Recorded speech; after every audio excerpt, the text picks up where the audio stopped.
Medok'tan Garcinia Gel 8'de sağlığı sunar.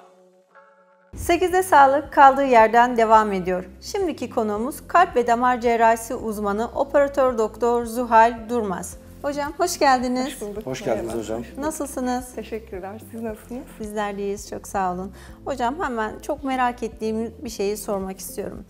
Şimdi hem sağlık açısından rahatsız edici hem de estetik açıdan birazcık bizleri rahatsız edici görüntü itibariyle varisler. Varis nedir? Önce onunla başlayabilir miyiz? Varisi özetleyecek olursak hani nedir diye bana da çok soruyor hastalarım, hani bacağımda damarım var, bu varis midir diye. Varisi kısaca özetleyecek olursak, varis bir toplar damarının yapısının bozulması sonrasında ortaya çıkan görüntü bulgulardır aslında, görüntülerdir. Bizim kalp damar cerrahisi kitaplarında biz varisi 3 başlık altında sınıflandırıyoruz. Bizim telenjektezi dediğimiz ince, mor damarlardır. Bunlar genelde bacaklarda olur. Bazen yüzde de oluyor ama böyle ince, pembe damarlanma, örümcek ağı görünümündedir bunlar. Diğer ikinci başlıkta retiküler ven dediğimiz, özellikle dizin arkasında yeşil görünümlü ama ciltten kabarık olmayan damarlardır. Bunlar da varistir. Varis denildiğinde ise aklımıza gelen ilk görüntü bulgusu bizim variköz pake dediğimiz aslında ciltten kabarık, mavi, kıvrımlı, parmak kalınlığında olan damarlar da varistir. Bu 3 başlık altında topladığımız 3 bulgu da bir varistir aslında. Hasta bana soruyor, benim ince damarlarım var, pembe, mor. Hocam bunlar da mı varis? Evet, onlar da varis. Yeşil dizinin arkasında kalan, evet onlar da varis. Asıl hani ilk aklınıza gelen varis bulgusu, yani insanların aklına gelen varis bu kalın damarlardır.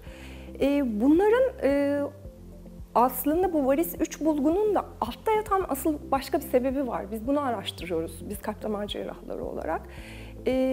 Bu kaçak olarak biliniyor halk arasında. Hani hastalar kaçağım varmış benim, iç varisim varmış diye geliyorlar. Bu 3 bulgunun da altta yatan sebebini araştırarak başlıyoruz işe.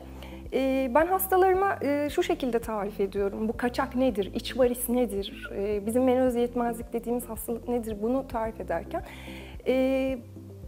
ayak bileğinizden kasığınıza doğru giden bir damarınız var, cildinizin altında. Siz bunu görmüyorsunuz. Bunu bir boru gibi düşünmeniz gerekiyor ve bu borunun içinde kapaklar var. Bu kapakçık diyoruz biz bunlara. Bu kapakçıklar aşağıdan toplanan kasığa doğru, oradan kalbe doğru devam eden kanın aşağıda birikmesini önlüyorlar ve kapandıkları zaman kan aşağıya kaçmıyor. Ama bu kapakçıklar bazı nedenlerden dolayı etkisini, fonksiyonunu kaybediyor ve aşağıya doğru kaçırmaya başlıyor. Buna da biz kaçak diyoruz. Biz buna venöz yetmezlik diyoruz. Yani toplar damarınızda bir kaçak var, toplar damarınızda bir venöz yetmezlik var diye tarifliyoruz hastalara. Öncelikli olarak bu içerideki venöz yetmezliği kaçağı tedavi ediyoruz. Sonrasında dışarıdan görülen ince damarlara müdahale ediyoruz. Bu şekilde söyleyeyim. Süper hocam. Hocam aslında şunu merak ediyoruz. Sonuçta bir oluşum varis. Bu varisi işte kiloya bağlı mı olabilir, doğum sonrası mı olabilir? Birçok sebebi vardır tabii ki. Özellikle varis oluşumuna en çok sebep oluşturan şeyler neler? Bize açıklayabilir misiniz? Varis oluşumunun birinci sırada genetik, kalıtsal. Eğer anne veya babanızda, birinci derece akrabalarınızda özellikle birinde varsa sizde olma ihtimali %46. Yani çok büyük, yani %50 gibi. Yani anne babanızda varsa sizde de oluyor. Anne babada da varsa zaten %75-80'lere çıkıyor. Diğer ikinci en büyük etken de maalesef günümüz şartlarında hareketsiz yaşam. Yani hepimiz sabah evimizden çıkıyoruz, arabamıza biniyoruz, iş yerimize gidiyoruz. Sabah oturuyoruz masaya, akşama kadar masa başındayız. Bu da kasların o pompa etkisini yapamadığı için, kaslar pompa etkisini yapamadığı için damara yardımcı olamıyor ve aşağıda kan göllenmeye başlıyor. Bu günümüzün hastalığı oldu artık varis. Hani yolda 3 kişiden 2 kişide görüyoruz varisi. Kiloya bağlı, çünkü vücudun bacaklara binen yük artıyor. Ona bağlı olarak damarın yapısını da bozabiliyor. Doğum kontrol hapları özellikle adet düzensizliğinde kullanılan veya hamileliği önlemek için kullanılan doğum kontrol hapları da özellikle kadınlarda ince kılcal damarların oluşmasını tetikliyor. Yatkınlık varsa daha da tetikliyor bunu. Ama hani ailede yok, bende neden çıktı diye geldiğinde hasta sorduğunda ben işte soruyorum. Adet düzensizliğiniz var mı? Doğum kontrol hapı kullanıyor musunuz? hastaların %70-75'i evet var diye cevap veriyor.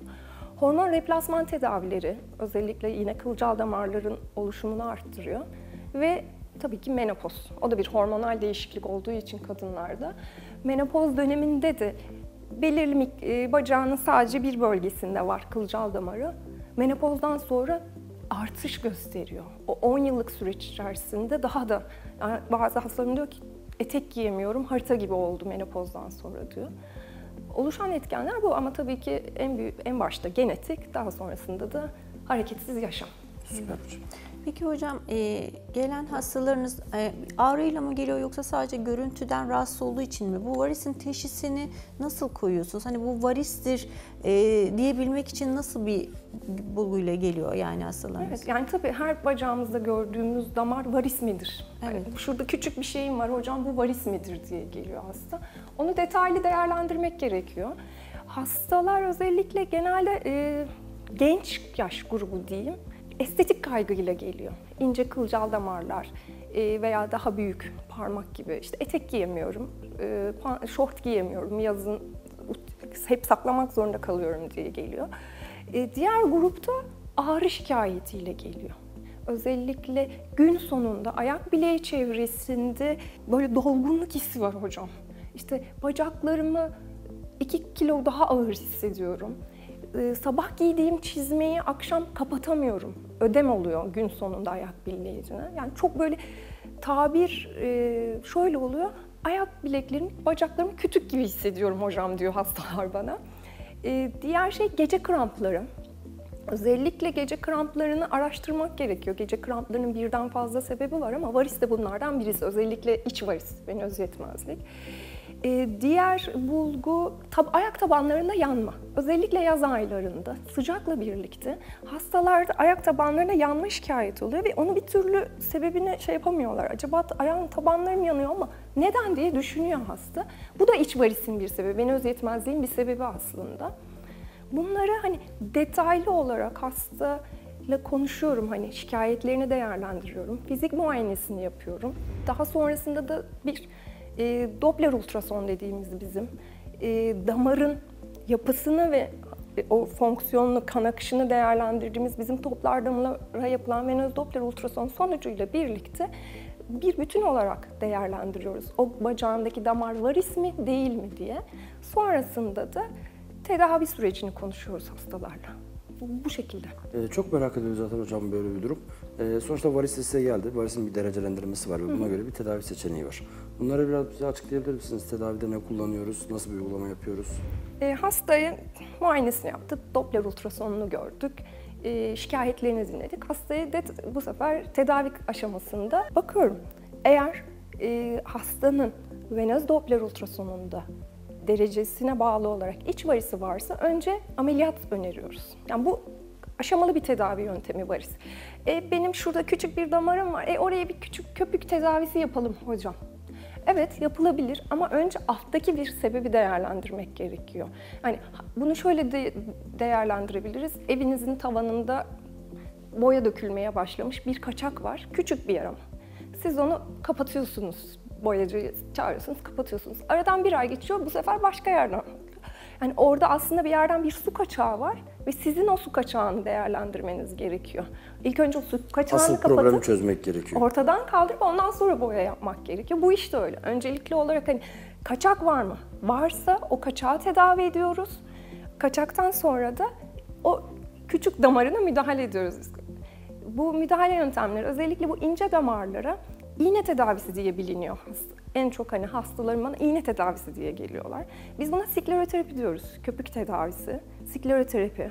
Birden fazla ismi var. Görünen beyaz şey, böyle bir şey enjekte ediliyor. Evet. Onlar yapıyor. Peki hocam şu kapak olayından bahsettiniz. Yani her hastaya illa kapak mı yapmak gerekiyor yoksa sadece köpük tedavisi yeterli olur mu böyle bir şeyde? Hastayı değerlendirmek gerekiyor. Hastanın şikayetleri var mı? Şikayet derecesi ne? Beraberinde içerideki kaçağın derecesi önemli. Biz bunu 1'den 4'e kadar derecelendiriyoruz. 4 en yüksek, 1 en düşük. 1'den 4'e kadar değerlendiriyoruz. 3-4'ü biz ameliyatla kapatıyoruz. Yani ameliyatla tedavi ediyoruz. Ondan sonra köpük tedavisini yapıyoruz. Veya diğer dışarıdan görülen büyük damarlara müdahale ediyoruz. Şöyle diyebiliriz ama 1-2 köpük tedavisi için uygun. Ama 3. ve 4. grade'lerde daha çok kapak gibi mi?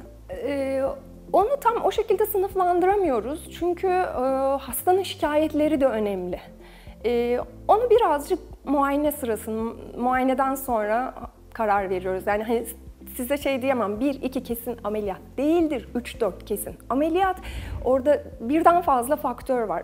Hastanın yaşam tarzı, dışarıdan görülen bulgusu, şikayetleri, onların hepsini bir bütün halinde değerlendirmek gerekiyor. Evet.